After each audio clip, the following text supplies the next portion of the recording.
శ్రీమాత్రే నమః. సద్గురు జ్యోతిషాలయం 2026 ఏప్రిల్ నెల రాశి ఫలితాలను గోచార గ్రహస్థితిగా మనం ఈరోజు తెలుసుకోబోతున్నాం. అందరూ ఉగాది సంవత్సరం చక్కగా అందరూ కూడా ఉగాదిని జరుపుకున్నారనుకుంటున్నాను. శ్రీరామనవమి కూడా అద్భుతంగా జరిగి ఉంటుంది. ఈ 2026 ఏప్రిల్ నెల ఫైనాన్షియల్ ఇయర్ కదా, ఎలా ఉంది, నాకు రాశి ఫలితాలు ఎలా ఉంటుంది, నాకు ఆరోగ్యం ఎలా ఉంటుంది, నా వ్యాపారం ఎలా ఉంటుంది, నా ఉద్యోగం ఎలా ఉంటుంది, నా జీవితం ఎలా ఉంటుంది, ఇప్పుడు ఉన్నటువంటి పాండమిక్ సిచ్యువేషన్లో నా ఉద్యోగం ఉంటుందా పోతుందా, లేదా నా యొక్క ఉద్యోగంలో నెక్స్ట్ లెవెల్కి వెళ్తానా లేదా, నా వ్యాపారం ఎలా ఉంది, నాకు అన్ని రేట్లన్నీ పెరిగిపోయాయి కదా, మా నిత్య జీవితం ఎలా ఉంటుంది, ఇలాంటి క్వశ్చన్ మార్క్స్తోనే అందరూ వీడియో చూస్తున్నారు కదా. మిత్రులారా, శుభాకాంక్షలు అందరికీ. మా ఛానల్ ద్వారా చూస్తున్నటువంటి ప్రేక్షక మిత్రులందరికీ కూడా శుభాకాంక్షలు. మా ఛానల్లో జరుగుతున్నటువంటి కార్యక్రమాలన్నీ మీకు నచ్చుతాయి కదా, అందుకే కదా మీరు చూస్తున్నారు. మరి మీరు మీ దగ్గర నుంచి మాకు ఒక చిన్న అభ్యర్థన, మా ఛానల్ని సబ్స్క్రైబ్ చేయండి, లైక్ చేయండి, మీ మిత్రులకి షేర్ చేయండి. ఇది ఆధ్యాత్మికం కదా. ఆధ్యాత్మికం అంటే మనం దేవాలయానికి పోతే ఏం చేస్తాం, మనం వచ్చామని దేవుడికి చెప్పుకోవడానికి చిన్న గంట కొడతాం కదా, ఆ పక్కన ఉన్న బెల్ గుర్తుని అలా కొట్టేసేయండి. రైట్.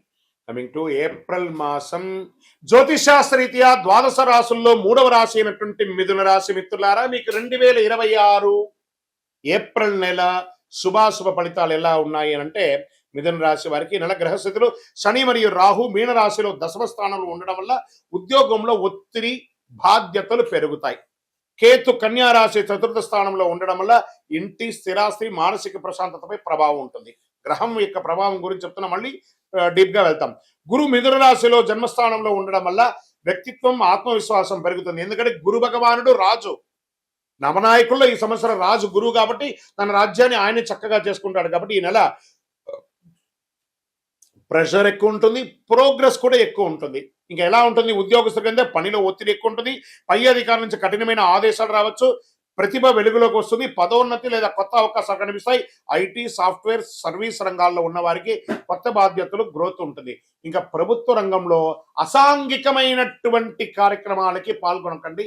ఏ విధమైనటువంటి ఉద్యోగస్తులైనా జాగ్రత్త సుమి. మళ్ళీ చెప్తున్న, వ్యాపారస్తులకి కొత్త ప్రాజెక్టులు వస్తాయి, కానీ నిర్ణయాలు జాగ్రత్త అవసరం. భాగస్వామ్య వ్యాపారాల్లో అపోహ రావచ్చు, జాగ్రత్త. ఇంకా ఆర్థికంగా ఆదాయం పెరుగుతుంది, కానీ ఖర్చులు కూడా మల్టిపుల్గా పెరుగుతుంది. ఇంకా షేర్ మార్కెట్ విషయానికి వస్తే ఈ నెల వేగంగా మార్పులు ఉంటాయండి. ఇంట్రాడే షార్ట్ టైంలో లాభాలు అసాధ్యం, కానీ తొందరపాటు నిర్ణయాలు నష్టం కలిగిస్తుంది. రిస్క్ మేనేజ్మెంట్ తప్పనిసరి. టెక్నాలజీ కమ్యూనికేషన్ రంగంలో చలనం ఉంటుంది కాబట్టి దాని మీద లాంగ్ టర్మ్లో ఇన్వెస్ట్ చేయండి. మెటల్స్ మీద కూడా ఇన్వెస్ట్ చేయండి, చాలా మంచిది. రియల్ ఎస్టేట్ విషయానికి వస్తే కొత్త పెట్టుబడులు బాగా అప్పుడే సేల్స్ అయిపోతుందండి, అడ్వాన్స్ ఇస్తున్నారండి అనే లోపు కనబడదు. ఇలా మిశ్రమంగా ఉంటుంది నెలంతా, కొంచెం జాగ్రత్త. కోర్టు విషయాల్లో జాగ్రత్త, డిసిప్లిన్. ఆ కోర్టు పరిసర ప్రాంతాలకు వెళ్ళినప్పుడు ఎంత అనుకువగా ఉంటే అంత వచ్చి, అది ఏ రకమైనటువంటి కేసు అయినా అనుకువతో ఉండి సాధించుకొని రండి, లేదా కాంప్రమైజ్ అవ్వండి, లేదా ఆ యొక్క జడ్జి తీర్మానాన్ని కోసం వెయిట్ చేయండి. తప్పకుండా మిశ్రమ ఫలితాలు అయితే ఉన్నాయి. ఒకటే ఫుల్ ఫేవర్ అని చెప్పలేం, నెగిటివ్ అని కూడా చెప్పలేం, మిశ్రమైనటువంటి ఫలితాలు ఉన్నాయి. జాగ్రత్తగా ఉండాలి. ఇక కుటుంబంలో శాంతి తగ్గే సూచనలు ఉన్నాయి. భార్య భర్త మీద డామినేషన్, భార్య మీద డామినేషన్, అన్నదమ్ములు, అక్క చెల్లెలు, తల్లిదండ్రులు, అందరి మీద ఎవరికెవరు ఒక అవభృతమైనటువంటి ఒక భావన. నాకు తెలుసు ఏంటండి, నేను అనే బదులు మనం అని చూడండి, అద్భుతాన్ని సాధిస్తారు మీరు. దాంపత్య జీవితంలో అర్థం చేసుకోవడం చాలా ముఖ్యం. ఇంకా ప్రేమికుల యొక్క విషయంలోకి వస్తే అప్పుడే అనర్థాలు. అమ్మాయి అబ్బాయిని డామినేట్ చేయడం, అబ్బాయి అమ్మాయిని డామినేట్ చేయడం, నువ్వు నాకు చేయలేదు, నాకు ఇంపార్టెన్స్ చేయలేదు, నీకు ఇక్కడ చూడండి, ఈ ప్రేమికుల్లో అలకలు డామినేషన్స్ ఉంటే అది కరెక్ట్గా ఉండదు. కూర్చొని మాట్లాడుకోండి, అది తల్లిదండ్రులకు చెప్పి ఒప్పించుకోండి. విద్యార్థులు మంచి సమయం, ఏకాగ్రత పెరుగుతుంది, కానీ పోటీ పరీక్షలు వచ్చేటప్పటికి కొంచెం ప్యానిక్ అవుతారు. ఆ సమయంలో ప్యానిక్ అవ్వకండి, రిలాక్స్గా రాస్తారండి, అద్భుతమైనటువంటి ఫలితాలు పొందుతారు. ఇంకా విదేశీ అవకాశాలు ముందుకు సాగుతాయి. వీసా ఉద్యోగ విషయాల్లో పురోగతి ఉంటుంది. ఆన్లైన్ ద్వారా ఆదాయం పెరుగుతుంది. ఎక్కడి నుంచో స్టక్ అయినటువంటి మీ యొక్క ఇమిగ్రేషన్లో ఎక్కడైనా ఇబ్బంది ఉంటే అవన్నీ కూడా క్లియర్ అయిపోతుంది. ఇంకా విదేశాల్లో ఉన్నవారు, ఏమండి మాకు ఉద్యోగాలు లే ఆఫ్ అయింది, గెట్ రెడీ, అన్ని మంచి రోజులు వచ్చేస్తున్నాయి. జూన్ తర్వాత ప్రతి ఒక్కళ్ళు కంఫర్ట్ జోన్లోకి వెళ్ళిపోతారు. కళాకారులకు, మీడియా, యూట్యూబ్ రంగం వారికే పంట. ఇది ఒక రాశి కాదండి, అన్ని రాశుల వారికి ఈ యొక్క మీడియా వారికి అయితే అద్భుతం. మెసేజ్‌లు ఈ నెలంతా మంచి గుర్తింపు వస్తుంది. సోషల్ మీడియాలో ఎక్కడ చూసినా మీ ఛానెల్స్ వైరల్ అయ్యే అవకాశాలు బాగా కనపడతాయి. ఈ నెలలో ఒక అద్భుతమైన అదృష్టం ఉంది. మొదట చిన్నగా కనిపించినా ఆ అవకాశం పెద్దగా అలా మేరు పర్వతంలాగా ఈ ఛానెల్స్ వారికందరికీ అవకాశాలు బాగా ఉంటుందని కూడా చెప్పొచ్చు. టీవీ ఛానెల్స్‌లో లేకపోతే సినిమాలో కళాకారులుగా ఉన్న వాళ్ళకి చిన్న చిన్న అవకాశాలు. సెల్ఫ్ మూవీస్ ఇప్పుడు చూడండి. మొన్న ఒకటి నేను చూసాను. కరెక్ట్‌గా 8 గంటల్లో ఒక సినిమా తీసేసారట. వాళ్ళు ఎంత టెక్నాలజీ ఉండాలి. ఇంకా టెక్నాలజీని ఉపయోగించుకోండి. వాళ్ళు they are taken maximum effort with AI అన్నమాట. ఆ ఏఐ ద్వారా ఇదైపోతుంది. కాబట్టి ఆహ్, చాలా హైర్ చేసుకోండి. భవిష్యత్తు చాలా పెద్ద ఫలితాలు పొందుతారు. వ్యవసాయదారునికి టెక్నాలజీతో కూడినటువంటి వ్యవసాయాన్ని కూడా చేయండి. మధ్యస్థ ఫలితాలుంటే నీటి నిర్వహణ కొంచెం లోపం ఉంటుంది. పవర్ సెక్టార్ కూడా కొంచెం జాగ్రత్తగా ఆరోగ్య విషయంలో ప్రత్యేక జాగ్రత్త అవసరం. వాహనం నడిపేటప్పుడు జాగ్రత్త. ఇంకా ఈ యొక్క ఫోన్స్ పడుకునేటప్పుడు లేదా చేసేటప్పుడంతా ఇట్లా ఛాతీ దగ్గర పెట్టుకొని చేస్తారు కదా! ఈ వైబ్రేషన్ ద్వారా cardiac arrest or cardiac problems or nervous problems వచ్చే అవకాశాలు ఎక్కువ ఉన్నాయి. బలహీనవచ్చు. ధ్యానం, యోగా, మంచి సూర్య నమస్కారాదులు చేయండి. ఆహార నియంత్రణ అవసరం. అదృష్ట రంగు పసుపు అండి. పసుపు మరియు గోల్డ్ ఈ నెల మీకు కలిసి వస్తుంది. అదృష్ట తేదీలు 5, 14, 23. అదృష్ట రోజు బుధవారం. అదృష్ట సంఖ్య 5. ఈ నెల మీరు చేయవలసినటువంటి పరిహారాలు ఏమంటే చక్కగా బుధవారం విష్ణు స్వామి వారి యొక్క ఆరాధన చేయండి. విష్ణు సహస్రనామం చేయండి. విష్ణు సహస్రనామం పూర్తిగా వినండి. ఒక 22 నిమిషాలు ఉంటుంది ఆ విష్ణు సహస్రనామం. చక్కగా వింటే అది మీరు ఏ పనులున్నా ఆ పనులు చేసుకుంటూ ఉండండి. లేదా పూర్తిగా చేసే సమయం నాకు లేదు. శ్రీరామ రామ రామేతి రమే రామే మనోరమే సహస్రనామ తత్తుల్యం రామనామవరణ అని ఒక 3 సార్లు చెప్పండి. అద్భుతంగా ఓం నమో నారాయణాయ, ఓం నమో వెంకటేశ. అవకాశం ఉంటే వేసవి సెలవులు వస్తుంది కదా, తిరుపతికి వెళ్ళండి. స్వామివారిని మొక్కండి. కలౌ వెంకటనాదాయ. ఆయనపై మొక్కి అద్భుతమైనటువంటి అనుగ్రహాన్ని పొందండి. పేదలకు అన్నదానం చేయండి. మంచినీటి ఏర్పాటు చేయండి. కుండలన్నీ కూడా వేసవి తాపడం ఎక్కువ అవుతుంది కాబట్టి మజ్జిగ ఇవ్వండి. పేదవాళ్ళకి ఒక చెప్పులు దానం ఇవ్వండి. ఒక గొడుగు దానం ఇవ్వండి. మిథున రాశి వారు గుర్తుంచుకోండి. ఈ నెల ఒత్తిడి అదే మీ ఎదుగుదలకు మార్గం అవుతుంది. గ్రహాలు పరీక్షిస్తాయి కానీ మీ కృషి మాత్రం వృధా పోవద్దు. మీ నిర్ణయం మీ భవిష్యత్తు.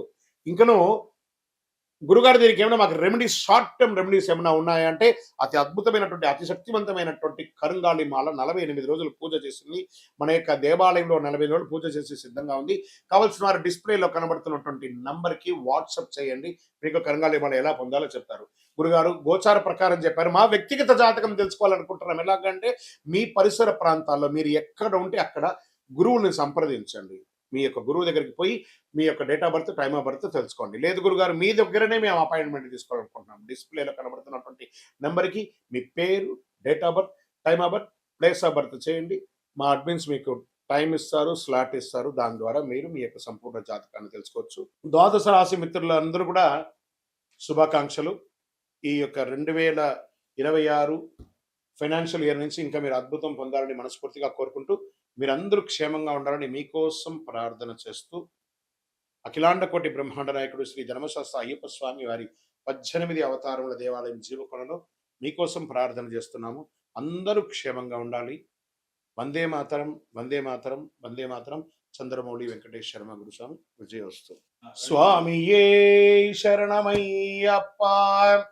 ఏప్రిల్ 1వ తారీఖున అఖిలాండ కోటి బ్రహ్మాండ నాయకుడు శ్రీ ధర్మశాస్త్ర అయ్యప్ప స్వామి వారి యొక్క పుట్టినరోజు జయంతి ఉత్సవాలు మీ పరిసర ప్రాంతాల్లో ఉన్నటువంటి దేవాలయాలకు వెళ్ళి మామిడి తోరణం పూలతో అలంకరించి స్వామివారికి అభిషేక ఆరాధన చేసి, పడి పూజలు చేసి, అన్నదానం చేసి అద్భుతమైనటువంటి అనుగ్రహం పొందని. మన పిల్లలకి పుట్టినరోజు అయితే, మీ పుట్టినరోజు అయితే ఎలా చేస్తారో అలా ఈ ప్రపంచానికి అయ్యప్ప స్వామి వారి పుట్టినరోజు. శబరిమలలో కూడా ఆరాటు మహోత్సవం, పంపా నదికి స్వామివారిని ఏనుగు మీద ఊరేగింపుగా తీసుకొచ్చి ఆరాటు మహోత్సవం చేస్తారు.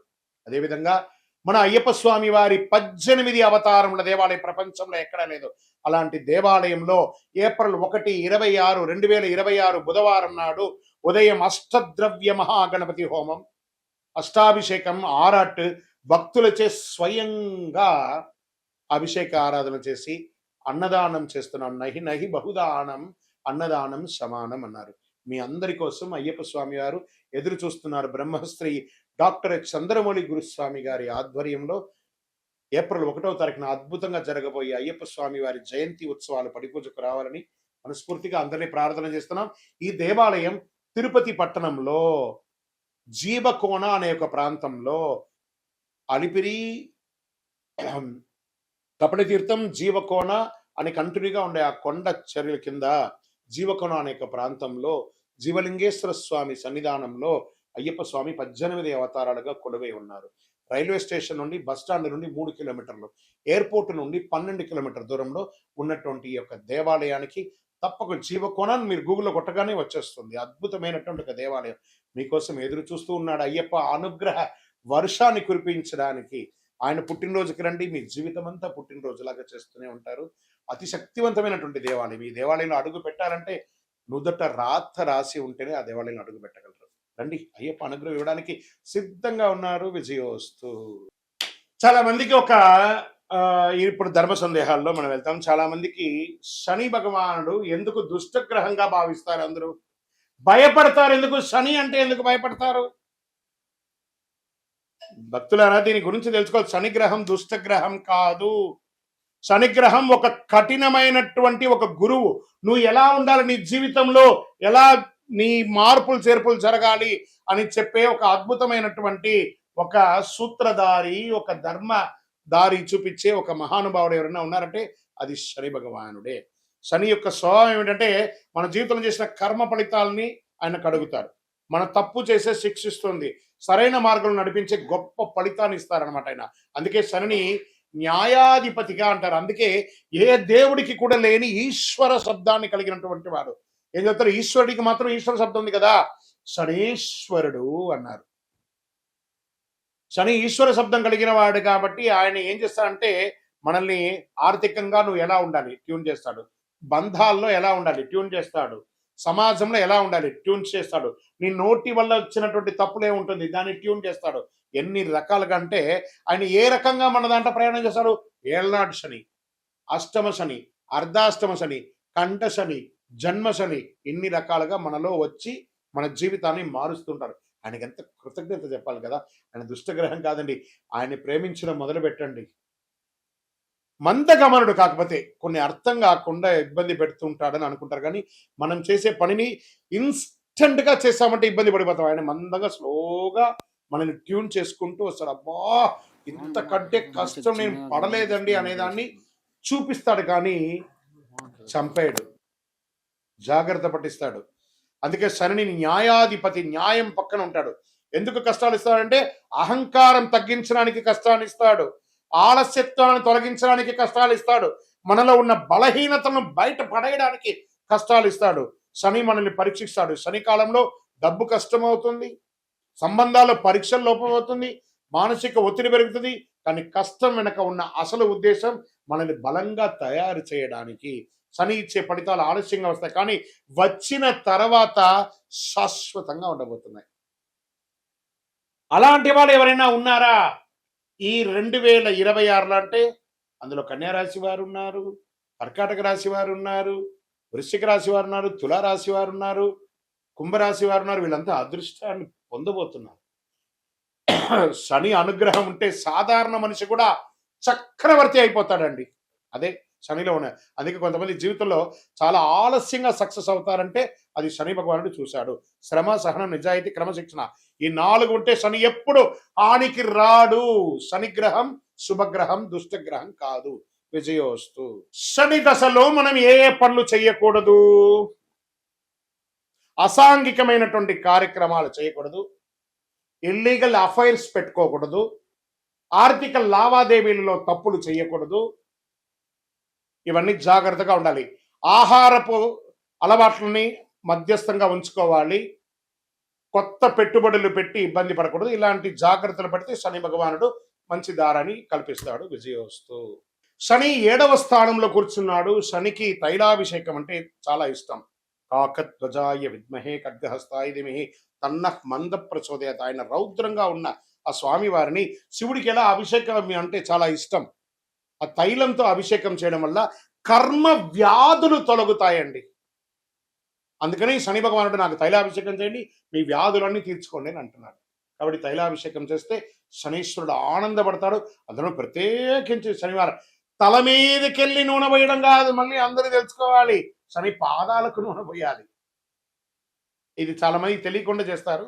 విజయోస్తు మళ్ళీ అగరబత్తి తీసుకుపోయి ఆ దేవుడు పాదాల దగ్గర ఇట్లా ఒత్తి దీపం మంట పెడతారు. ఆ మంటకు నువ్వు పూజ చేసి నన్ను నా సీటుకే ఎసురు పెడుతున్నావురా అనుకుంటారు. దూరంగా పెట్టాలి నూనె. ఇవన్నీ కూడా జాగ్రత్త. విజయోస్తు. శనిదేవుని యొక్క పూజకు ఉత్తమమైనటువంటి సమయం ప్రాతకాలం చేసుకోవచ్చు. రాహుకాల దీపాలు పెట్టడం చాలా మంచిది. శని భగవానుడికి 9, 10:30 రాహుకాలం కాబట్టి శనివారం రోజు ఆ రోజు చేస్తే చాలా విశేషంగా ఆ సమయంలో ఉంటారు. ఆ సమయంలో ఒక కొబ్బరి చిప్ప తీసుకోండి, ఒక క్లాత్, నల్లని క్లాత్ తీసుకొని అందులో నల్ల నువ్వులు వేసుకొని నల్ల దారంతో ఒక ఉండ చుట్టండి. ఇటు ఒక చిప్పలో అటు ఒక చిప్పలో ఒక్కొక్కటి వేసి నువ్వుల నూనె వేసి అక్కడ వేసి ప్రదక్షిణ దీపం వెలిగించుకోవచ్చు. దూరంలో 19 ప్రదక్షిణాలు చేయాలి. ఎందుకంటే శని భగవానుడి యొక్క ప్రయాణం 19 సంవత్సరాలు. ఏళ్నాడు శని 7.5 సంవత్సరాలు, అష్టమ శని 4 సంవత్సరాలు, అర్ధాష్టమ శని 2.5 సంవత్సరాలు, కంఠ శని, జన్మస్థానిలు అంతా ఉంటారు. కాబట్టి ఇలాంటి సమయంలో స్వామివారికి కొబ్బరి చిప్పతో నూనె వేసి శనివారంలో రాహుకాల సమయంలో దీపం వెలిగిస్తే చాలా విశేషం అంటారు. ఆ సమయంలో ఒక బెల్లం ముక్క కూడా పెట్టాలి అని అంటున్నారు. పెడితే చాలా మంచిది, విశేషం. గురుగారు మీరు ప్రదక్షిణల గురించి చెప్పారు. మరి శనిదేవుని ప్రీతి చేయడానికి మేము ఏమైనా మంత్రం చెప్పాలా? దీనికి ఏమైనా ఉంటాయంట. నీలాంజన సమాపాసం రవిపుత్రం యమాగ్రజం ఛాయా మార్తాండ సంభూతం తన్నమామి శనైశ్వరం. తర్వాత ఏం చేస్తారు? కాకధ్వజాయ విద్మహే ఖడ్గహస్తాయ ధీమహి తన్నః మందః ప్రచోదయాత్. ఇవన్నీ అయిన తర్వాత ఆయన దగ్గర మనం ఏమని ప్రార్థన చేసుకుంటున్నాం? శనిబాధ వినాశాయ ఘోర సంతాపహారిణే కనకాలయ వాసాయ భూతనాదాయ తే నమః. ఆయన దగ్గర ఏం ప్రార్థన చేస్తున్నాం? దేహి మే బుద్ధి వైశిష్ట్యం. స్వామి నా బుద్ధి చెడిపోయినట్టు కనబడుతుంది, నాకు మంచి ఆ బుద్ధి ఇవ్వండి. దేహి మే బుద్ధి వైశిష్ట్యం దేహి మే నిత్య యవ్వనం. నేను ఆహారపు అలవాట్ల ద్వారా నా శరీరాన్ని నాశనం చేసుకున్నాను, నేను నాకు మంచి ఆరోగ్యాన్ని. దేహి మే నిత్య యవ్వనం దేహి మే పరమానందం. ఆ స్వామి దగ్గర ఆనందాన్ని కల్పించండి స్వామి. ఎప్పుడు ఏదో నెగిటివ్ దృష్టితో నేను ఎప్పుడు నెగిటివ్గా ఆనందం లేకుండా స్ట్రెస్ అవుతున్నాను, నాకు ఆనందాన్ని ఇవ్వండి అని చెప్పి ఇలా ప్రార్థన చేయండి. అనుగ్రహ వర్షాన్ని కురిపించేస్తారు.